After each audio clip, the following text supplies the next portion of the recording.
I let this seedling soak in water for some time and shook off all the sand from this roots. So look at the roots now. This is a classic flaw of seedlings grown in containers. So unless they are pruned manually at the right time, this will always result because of poor pot designs. If you're using a pot that is air pruning and is elevated off the ground, then this would not happen.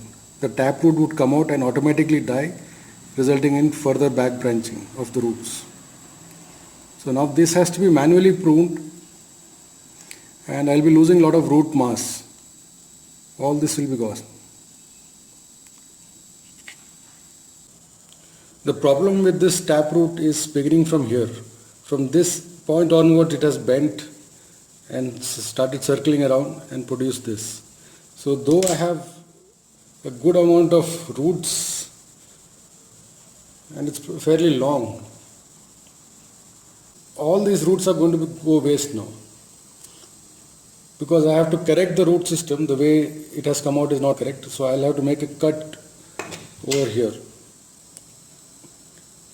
So I'll be left with very few roots, and this will lead to a massive waste of time.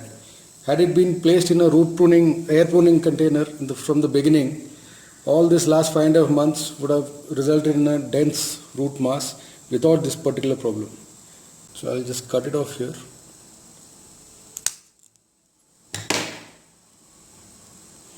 Now root pruning has solved the problem, but this was solved after the problem has developed. Why allow and wait for the problem to develop in the first place? And I have lost massive amount of time because this much roots have been now lost. All that could have been gone into making a denser, compact root mass. I have now melted more holes onto this container, both on the base as well as sides. Initially it had only 4 holes on the base. I didn't do this earlier because I wanted to compare the result on the root system with a pot that has very few holes compared to a pot that has many holes. You remember the story of this one. Check out this.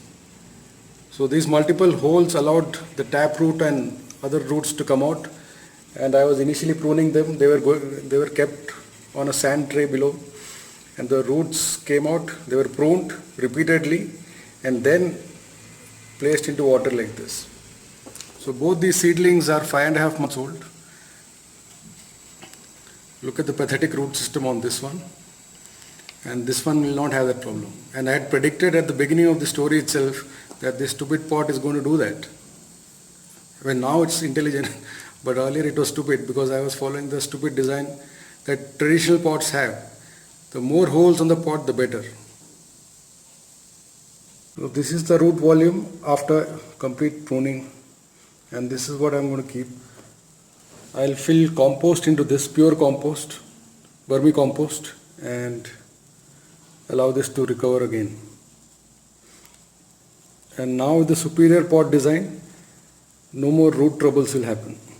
This has good aeration, good drainage, and gives me the benefit of air pruning. Good drainage and aeration always begin with the pot design, not with soil. Soil comes later. Now it's filled with vermicompost and all ready. I'll keep this in shade for about 2 weeks and not exposed to direct sunlight. Let the plant recover and then take it forward. Vermicompost means it is compost which has droppings of the earthworm, which are very nutritious for plants. So regular compost is not as nutritious. Vermicompost is what you got to ask for. And you get it in bags of 5 kg and 25 kg. I think 25 should be good and cheaper also. I managed to keep nipping the tips and finally get 2 branches. So now it's in the shape of a V. And fresh growth is happening at the tip on both the branches. In future, I might air layer it at this height. So this will be closer to the ground. This would be the ground level. And I'll get another tree here.